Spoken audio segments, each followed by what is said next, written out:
So after night one ended on such a high note after the winning of Sami Zayn and Kevin Owens, we started night two with Brock Lesnar, the Beast, going against the Nigerian giant Almas. And this match was what I actually expected was gonna be, right? It was gonna be almost dominating the match until there was one point that Brock Lesnar was going to make his comeback, and then, of course, we had Suplex City and an F5, and that's it. Of course, the match lasted what, like about 6 minutes. Maybe it could have been a little bit longer. Maybe why not? Maybe almost could have kicked out of the F5 so he can put a little bit more of a fight. But it just ended in the first F5, and that's it. No, there's no much more story to tell with this match, and the wrestling part was just basic.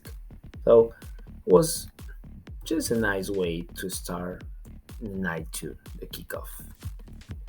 Then we had the match, the Fatal Four Way match, the women's Fatal Four Way match. As the men's Fatal Four Way match, great, a hell of a match. So at night two, we had the women's match. Liv Morgan or Raquel Rodriguez against Natalia and Shotzi, and against Sonya Deville and Chelsea Green, and against Ronda Rousey and Shayna Baszler. I'm sorry to say, but this match didn't meet expectations at all. And of course, the team of Liv Morgan and Raquel Rodriguez and Natalia and Shotzi and Sonya Deville and Chelsea Green, these three teams, they did all of the match. And Ronda Rousey and Shayna Baszler basically did nothing. And what really actually kills this match is they did nothing and they got the win. So that's the really ugly part of this match, is that after doing nothing, then they just come at the very last minute with Ronda Rousey making Shotzi tap out, and that's it. That's how it ended. So that's what disappointed me of this match, because the other three teams were starting to do a good job, and then the ending was horrible. So to the next match, the Intercontinental Championship, the triple threat match, having Drew McIntyre, Gunther, and Sheamus. And again, it was what I completely expected for this match. These three guys completely tear each other apart. It was hard to see how they hit each other really hard. Their chests completely red for Sheamus, for Drew McIntyre, even for Gunther. Drew McIntyre going one on one against Gunther, hitting their chests as hard as they can, and then Sheamus start beating his friend Drew McIntyre. And when we believed that Sheamus was about to win, and was about to beat Gunther, then Drew McIntyre came and completely took his friend out of the ring. And that was part of a good storytelling, because you had two friends, such close friends, and now such close enemies. And I think that's what actually Gunther took advantage of. He grabbed Sheamus and gave a power bomb against Drew's body, and then he grabbed Drew and gave a power bomb, and that's it. 1, 2, 3, and Gunther is still the Intercontinental Champion. It was a great match. Now, the storyline behind the match, just I think it could still be improved. The story in the ring, it was good. It was not perfect, but it was good. Now the execution, it was good. Now to the next match, it was turn for the Raw Women's Championship match, having Bianca Belair against Asuka. And now I do believe that the match between Charlotte Flair and Rhea Ripley, was much better than this one. Now, this was, of course, a very technical match for NASCAR. Now, that's what we expected.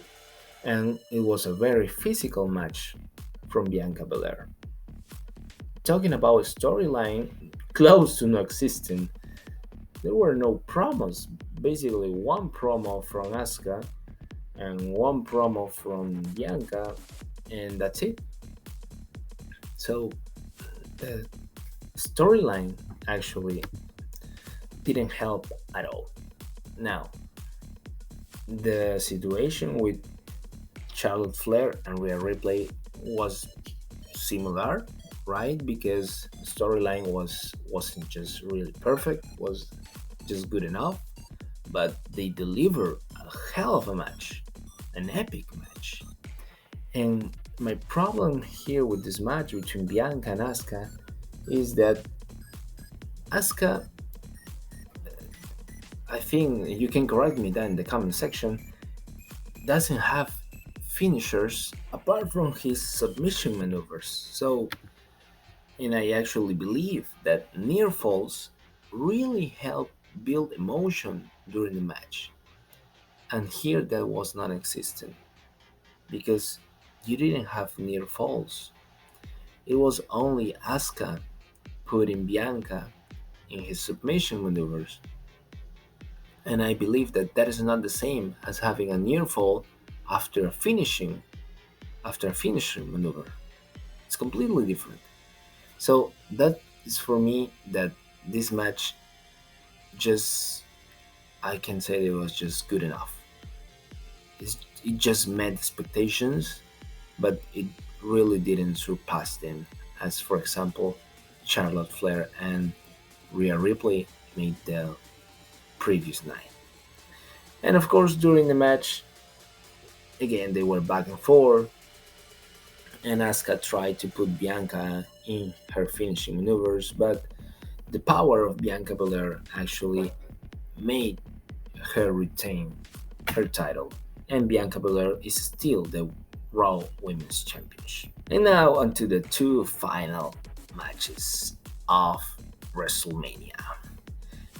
Wow, you WWE put the Hell in a Cell match between Edge and the Demon Finn Balor as the pre-main event. That is very important because it's the previous match before the main event. You know? And so they had a lot of expectations with this match. And sadly, it just met expectations just by a little bit. Of course, we had wow, epic entrances from Edge and Finn Balor. Edge enter as a demon, right? And of course, the demon Finn Balor was had also a great entrance. And the match started really good. You know, when I was watching this match, it started really good with both guys hitting each other really hard, you know, and using everything they had at their power. You know, chairs, steel chairs, and there was just one unlucky moment where Edge throws the steel steps to Finn Balor, and that wow, that busted open Finn Balor. It completely hit Finn in the head, and that busted him open, and that killed momentum because Finn Balor had to be helped by doctors. No, they wanted to cancel the match, and Finn Balor was telling them no, no, and I understand him, of course. Who wants to cancel such a great match at that moment? He was in the pre-main event of WrestleMania, going one-on-one against Edge in a Hell in a Cell, with him being the demon Finn Balor once again.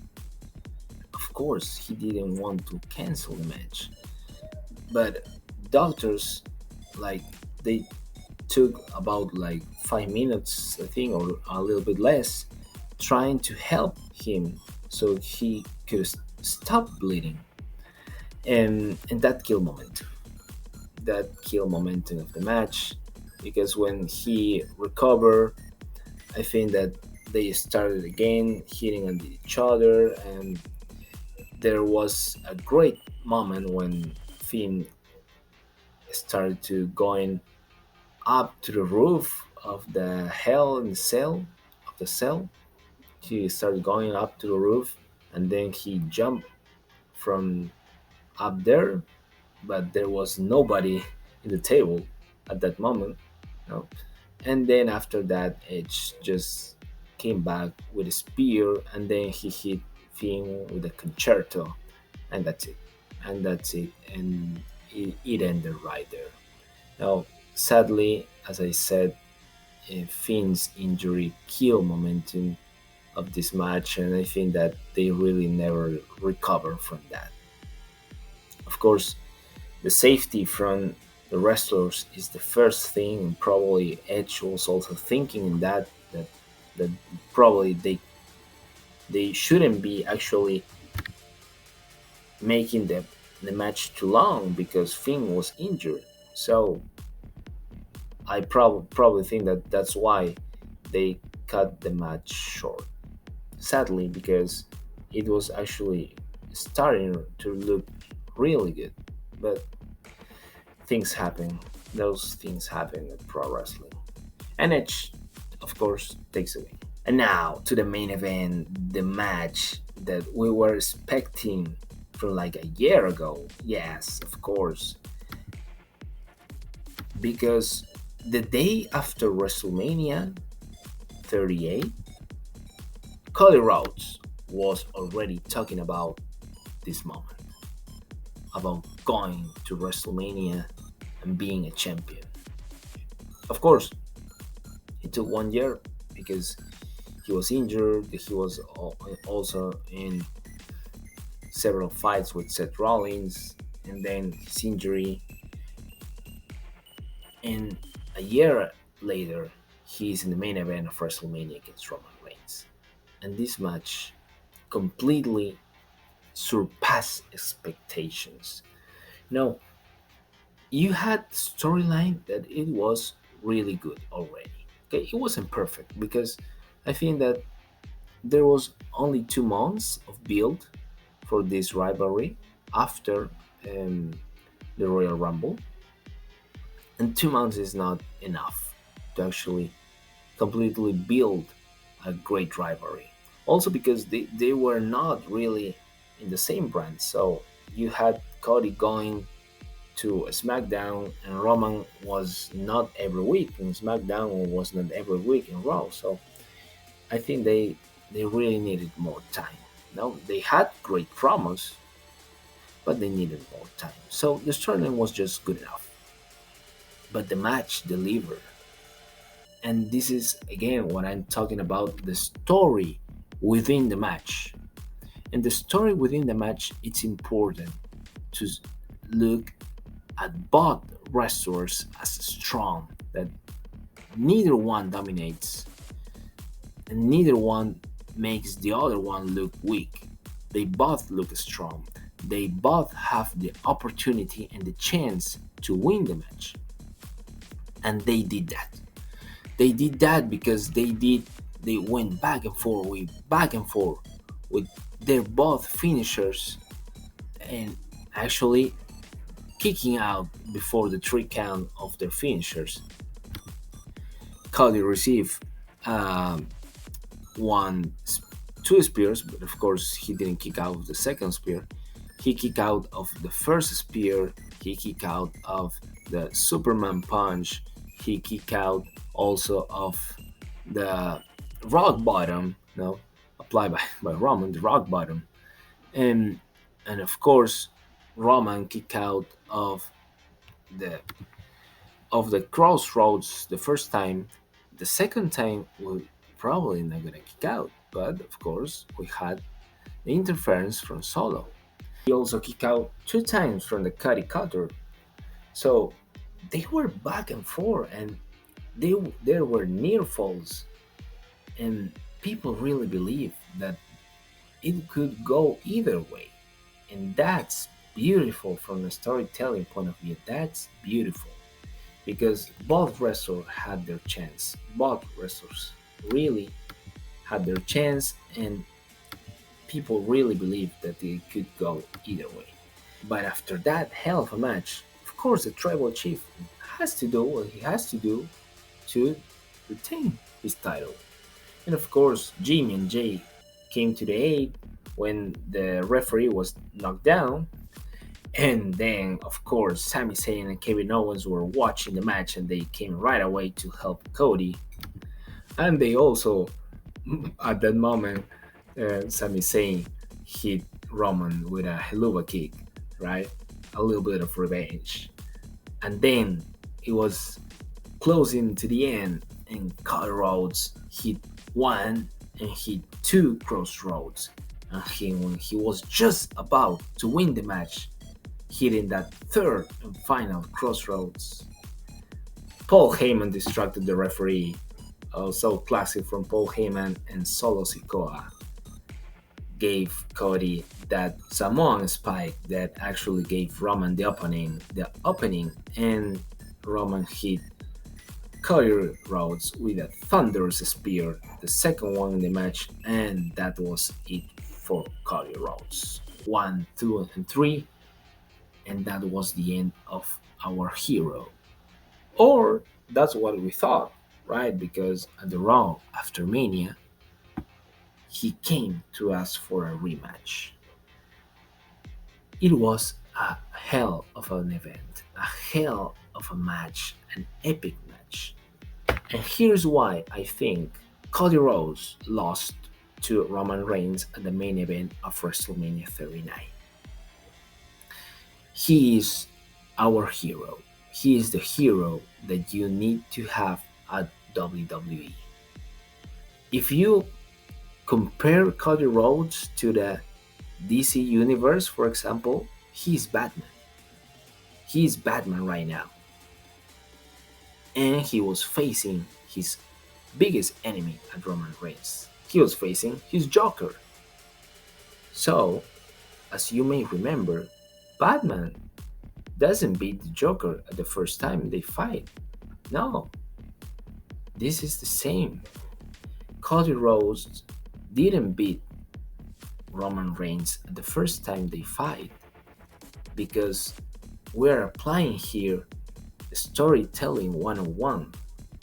We try to make the hero's journey a little bit more difficult so you can enjoy the ending a little bit more. So when the end comes and the hero has overcome all of the obstacles, you're gonna love that ending. When is gonna that ending happen? Probably at SummerSlam. Now, if you think that Cody Rhodes was going to go against Roman Reigns at every single week after WrestleMania, going at Backlash, going there at Money in the Bank, and all of that until SummerSlam, then you were wrong. And WWE showed us that at the Raw after WrestleMania, when they introduced us a new character. Now it's an old character already, Brock Lesnar. But Brock Lesnar was a face until Raw. And he completely changed his character again to a heel, which is, I think, his natural character. But he completely turned himself to a heel once again. And he is now the other obstacle that our hero needs to go through. He is probably, I don't know, he's Bane, for example. He's Bane, yeah. In Batman, Cody Rhodes needs to go through Bane to actually get to the Joker. And that's why I think Cody Rhodes lost to Roman Reigns at WrestleMania 39. Because it's a storytelling 101. You have to make the hero's journey a hell lot more difficult before he enjoys his final victory. And I think right now that when adding another villain to the mix in Brock Lesnar, of course, that path is going to get more complicated for Cody Rhodes. He needs to go through Brock Lesnar probably to before he reaches again Roman Reigns, and that probably is gonna be at SummerSlam. Wow, great storytelling from WWE. So I really enjoyed WrestleMania 39. What was your favorite match? To me, it was in no particular order. And the main event of the first night, Sami Zayn and Kevin Owens. Wow, was a great match. And of course, the main event of the second night, Cody Rhodes and Roman Reigns. And I have also to tell take the women's match, the first one between Rhea Ripley and Charlotte Flair. I think that I have to pick three matches. I keep those three matches from this WrestleMania. What do you think? Which ones do you like the more? Well, that's it. If you like, please share, subscribe, and I'll see you on the next video.